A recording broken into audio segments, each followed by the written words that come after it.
Bom dia a todos presentes. Bom dia. Bom dia àqueles que nos assistem pelo sistema virtual.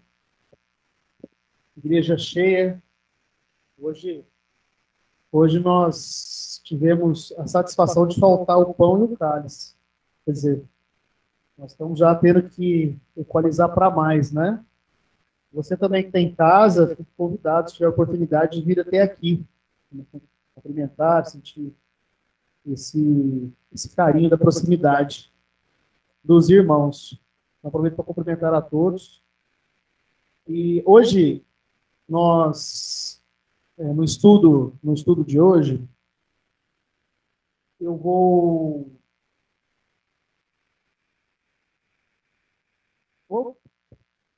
trabalhar um ponto, tentar passar uma mensagem naquilo que eu enxergo como algo muito importante, de extrema importância para a nossa fé.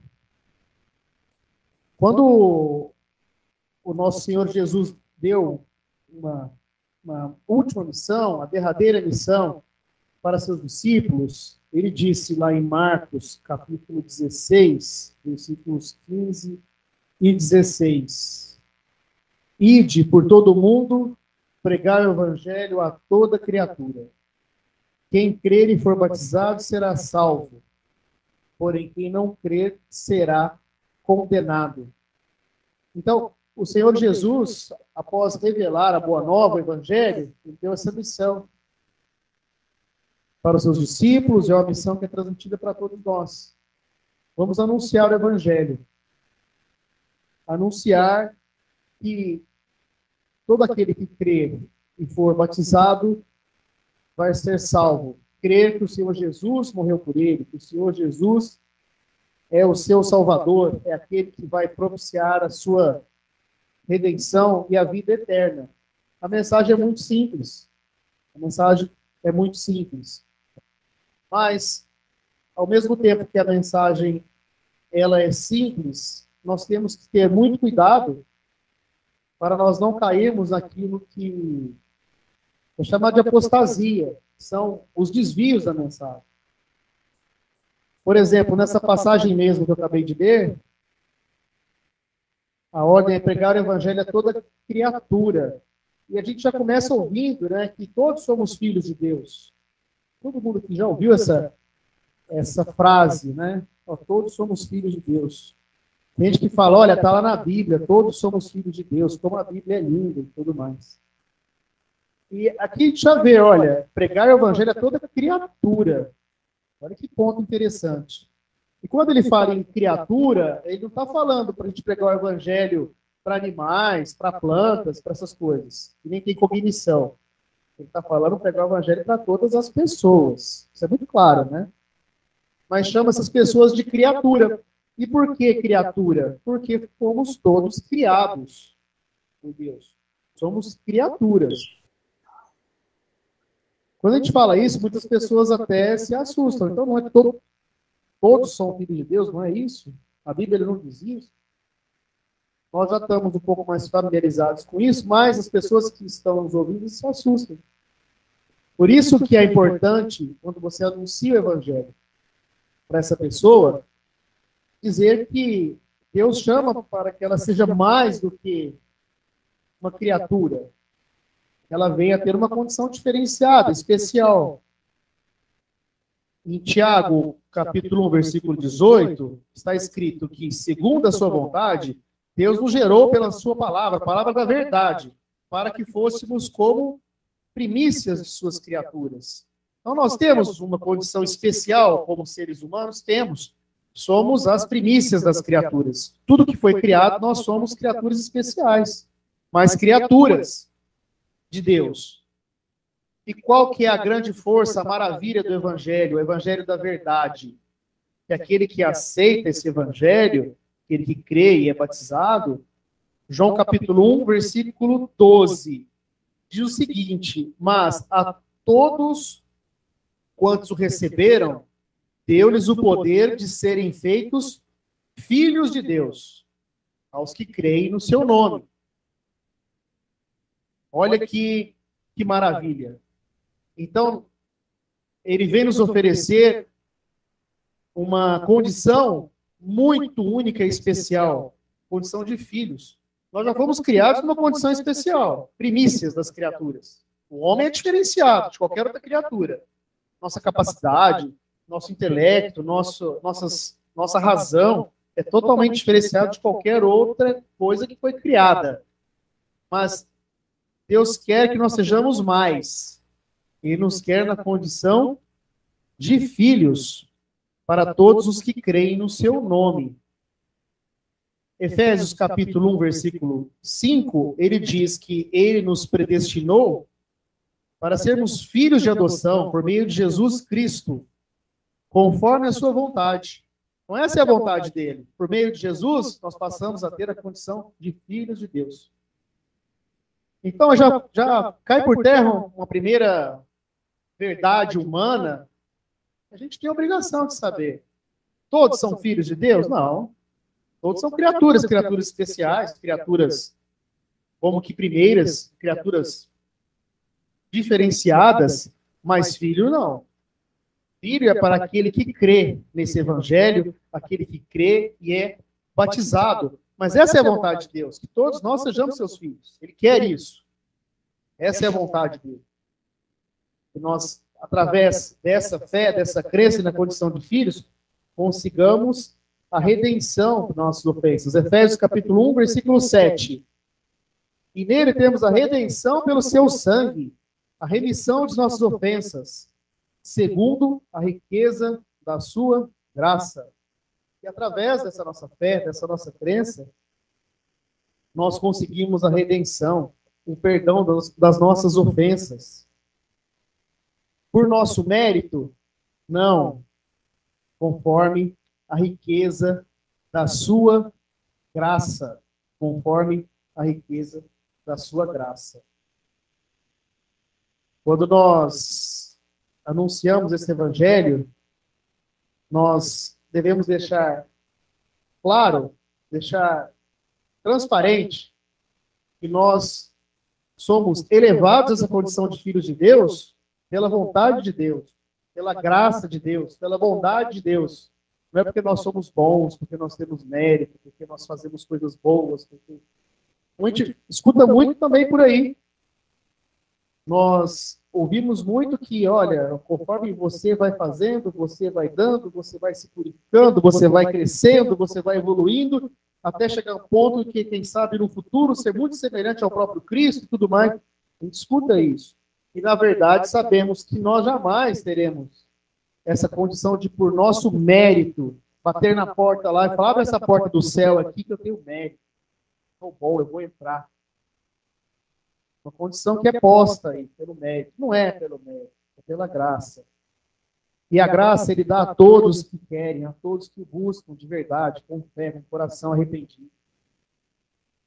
Aí a gente começa a criar condicionantes. Mas se não for isso, é isso. Mas tem que ser assim para ser assim? Não é, não. Quem crer e for batizado vai ser salvo. É uma verdade bíblica que ninguém muda. Ninguém. Se alguém subir aqui e falar que é diferente disso, se você ouvir diferente disso, não aceite. Porque essa é a verdade. Se você crê que Jesus Cristo é o Filho de Deus e você for batizado, você vai ser salvo. Está escrito. Essa é a promessa que ele... Promessa muito forte. Promessa muito verdadeira. E ele nos quer na condição de filhos. É muito maravilhoso. Por isso, nós temos que ter muito cuidado quando nós anunciamos o evangelho, quando nós vamos passar essa mensagem para alguém. Porque a mensagem tem que ser passada nos estritos limites da Bíblia, do texto bíblico. Nada para mais, nada para menos. E 1 Pedro, capítulo 4, 10 e 11, ele fala exatamente isso, sobre os dons. Ele fala que cada pessoa tem um dom. E tem pessoas que têm, dentre os dons, é o dom de ensinar, de falar. É um dom maior que outro? Não. É apenas um dom. Se você tem esse dom de ensinar, esse dom de falar, 1 Pedro capítulo 4, 11. Se você fala, se você ensina, fale de acordo com as palavras de Deus. numa outra tradução, fale de acordo com os oráculos de Deus. Quer dizer, se eu subo aqui para falar alguma coisa, eu tenho que ter um rigor, um exercício, uma força muito grande de abrir a minha boca para falar do que está escrito no texto bíblico. É muito sério, muito importante isso para nós que temos a oportunidade de subir aqui e falar. E você, quando não está aqui no púlpito, mas está falando para alguém, você também tem esse dever. Zelar por isso. O exercício de seguir o que está escrito na Bíblia. A minha opinião é irrelevante. Posso ter o dom da oratória, posso ter o dom de falar, pessoas têm o dom de falar, mas quando nós começamos a falar o que eu acho, o que eu penso que é e fugir do que está na Bíblia, eu começo a errar. E às vezes eu convenço as pessoas de algo errado. Isso acontece muito, alguém chama, volto a dizer, apostasia. Pessoas com dom de oratória, pessoas com dom de argumentação, que vêm e começam a falar coisas que não têm base no texto bíblico.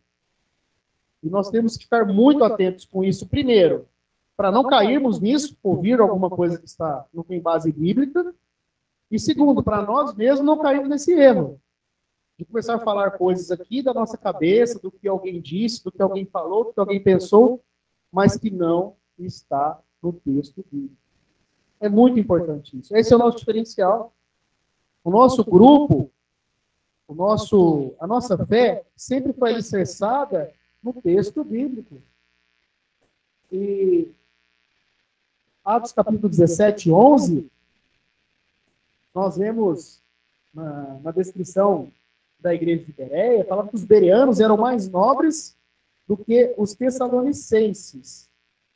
Dois grupos. Um era mais nobre que o outro. Mas por que um grupo era mais nobre que o outro? Primeiro, porque recebiam a mensagem com grande interesse. Eles ouviam com interesse. O que aquela pessoa está dizendo? Eles recebiam com interesse, com vontade de aprender, de aplicar. E eles examinavam todos os dias as escrituras para ver se tudo era assim mesmo. Aquele grupo recebia as mensagens dos apóstolos. Entendeu? Não era ninguém lá que está falando. Não. Apóstolos. Pessoas que receberam o ensinamento do próprio Cristo. E a pessoa falava lá no grupo deles e tudo mais. E aí, tá, deixa eu ver se é assim mesmo. Está falando bonito ali, né? Fala bonito, mas onde está isso nos textos? E eles eram elogiados por isso. Não é uma crítica, é um elogio. Eles eram mais nobres porque eles tinham interesse e eles procuravam ver se aquilo que estava sendo falado realmente estava nas Escrituras. Então, se alguém traz uma mensagem para você, não está aí no virtual, para você que está aqui presente, se você escuta alguém trazer uma mensagem, que hoje a gente liga a televisão, tem mensagem, a gente abre o computador, tem mensagem, o celular tem mensagem, a gente conversa entre nós, tem mensagem, alguém sobe aqui, traz uma mensagem, examine se o que está sendo falado está de acordo com a palavra de Deus. Por exemplo, tudo que eu falei hoje, eu procuro trazer uma passagem bíblica. Ó, está escrito isso, estou lendo as passagens. Quanto menos eu comento da minha percepção pessoal, melhor. Menos a gente erra. A gente já conversou sobre isso. Menos eu erro. Quanto mais eu começo a colocar a minha ideia pessoal, o que eu acho, o que dizem os historiadores, o que dizem não sei quem, o que diz aquilo, o que diz o outro, a chance de errar é muito grande, porque o homem é falho. O que é verdade hoje, para a ciência, para a história, para tudo, amanhã muda, depois muda de novo. Já jogaram, assim, pessoa que diz que o Sol é o centro e a Terra gira em torno do Sol. Quando descobriram isso, colocaram fogo na pessoa, falaram que ele era louco. E hoje isso é verdade. Hoje essa é uma verdade científica. Amanhã eu não sei qual vai ser a verdade científica. Mas nós temos a verdade bíblica, que é a que nos importa para a salvação. Ela nos importa para a salvação. E aí nós temos que, através das verdades bíblicas, sermos libertos. Uma passagem que está sendo dita aí em todos os momentos, é uma passagem bíblica muito importante, João 8:32. Conhecereis a verdade e a verdade nos libertará. Essa verdade aqui é espiritual, não tem nada a ver com política. Você conhece a verdade e a verdade te liberta espiritualmente. Qual a verdade? O Senhor Jesus Cristo é a verdade, o Evangelho é a verdade. É essa a verdade que vai te libertar. E essas verdades estão sendo atacadas. As verdades estão sendo atacadas pelas ideias humanas, pela religiosidade humana, e isso interfere demais. E é um golpe muito forte naqueles que buscam a salvação. Porque eles, a pretexto de estarem seguindo uma religiosidade, se sentem confortados espiritualmente, achando que isso vai levá-los a uma salvação, ao céu. E, na verdade, eles estão num desvio, numa apostasia. Então, nós temos que ter verdades bíblicas firmes conosco. Firmes. E se você tem a chance de falar sobre esse evangelho para alguém, fale o menos possível e o mais próximo possível da Bíblia, do texto bíblico. Se você sobe aqui para falar, você tem a chance de pegar esse microfone aqui, a mesma coisa. Quanto mais próximo do texto bíblico você falar, melhor. Mais próximo do certo você vai estar. Quanto mais você começa a falar coisas fora do que você acha, do que você pensa, mais errado você vai estar. É natural, nós erramos, a palavra não. O Senhor Jesus Cristo é o único caminho até Deus. Ele é a verdade e ele é a vida. Nós sabemos disso, nós sabemos. O único caminho é o Senhor Jesus. Mas as pessoas aí acham que todos os caminhos levam a Deus. Quem não ouviu essa frase? Todos os caminhos levam a Deus. Você conversa com uma pessoa que nunca teve contato com a Bíblia, você vai explicar, ela fala, não, todos os caminhos levam a Deus, tudo leva a Deus. Tudo leva a Deus. E nós temos o Evangelho de João, capítulo 14, 6, o próprio Senhor Jesus dizendo, eu sou o caminho, a verdade e a vida. Ninguém vem ao Pai, senão por mim. Então, tem outro caminho? Não. Não tem outro caminho. São todos os caminhos? Não. Essa é uma verdade que a gente tem que nos enraizar. Ser o nosso dogma. Né? As religiões têm os dogmas. O nosso é que o Senhor Jesus é o caminho, a verdade e a vida. Isso está na Bíblia. Isso eu posso falar. E ninguém consegue me confrontar biblicamente com essa verdade. Porque está escrito, é muito forte. E esse mesmo Senhor Jesus, que é o caminho, a verdade e a vida, ele é o mediador entre Deus e os homens. Ele é o mediador. E a gente vê por aí que existem vários mediadores. Vários mediadores. Tem mediadores espirituais, tem mediadores que transcendem, que vêm espíritos, que é a mãe dele, que é o apóstolo, que é o santo, que é sei lá quem. Mas, pela palavra que nos liberta, em Timóteo capítulo 2, versículo 4 a 6, está muito claro. É uma passagem que nós temos que ter gravado no nosso coração. Ela diz o seguinte, Deus quer que todos os homens se salvem. Então, a primeira coisa, Deus quer que todos se salvem. Aquela ideia de um Deus destruidor, um Deus mau, um Deus que quer todo mundo. Não. Deus quer que todos sejam salvos. E venham ao conhecimento da verdade. Novamente, a verdade. E essa é a verdade. Há um só Deus. Só há um Deus. Com isso, nós também, pela nossa fé, que há um só Deus, nós já deixamos claro, nós já revelamos para todos aqueles que acreditam em vários deuses, que existe um só Deus. Deus único.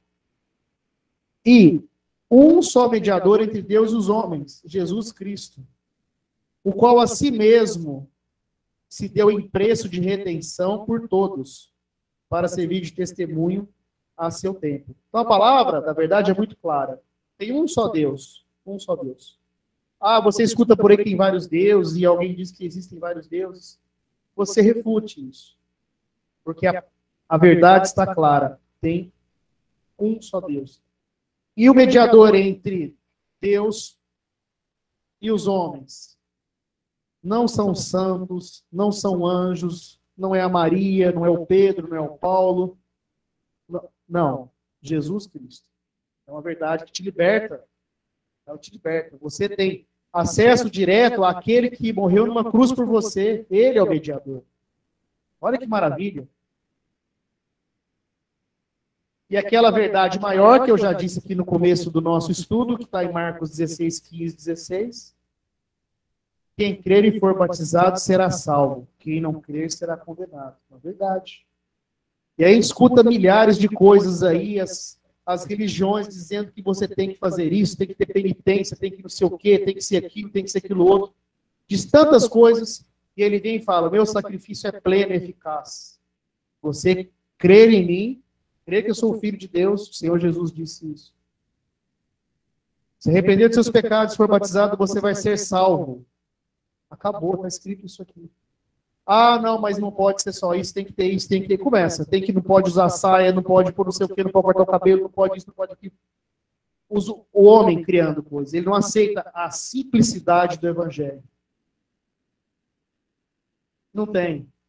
Deus quer que você seja salvo. Ele quer que você seja elevado à condição de filho. Ele quer dar o melhor para você.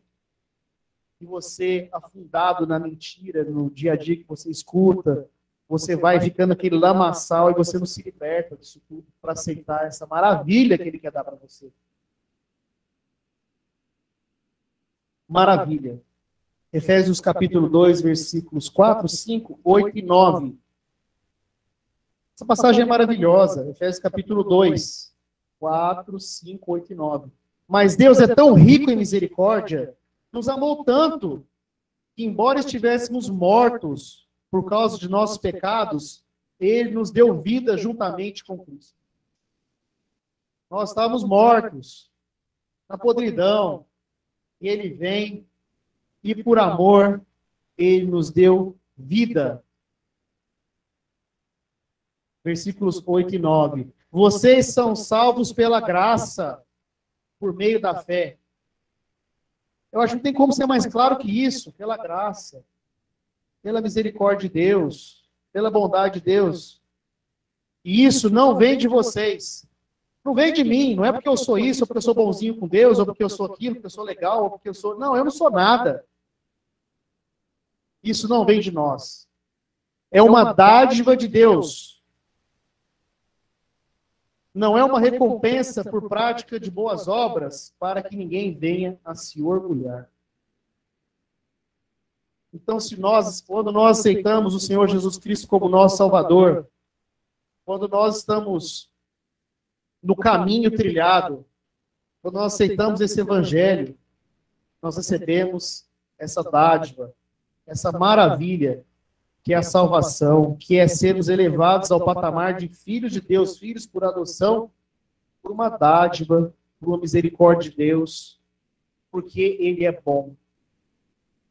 Vamos ficar firmes com essa verdade, com esses ensinamentos bíblicos, e sempre vamos fazer como aqueles irmãos de Bereia. Se ouvir alguma coisa, procure ver se o que você está ouvindo está baseado na palavra de Deus. Que o Senhor nos abençoe, nos fortaleça, em nome de Jesus.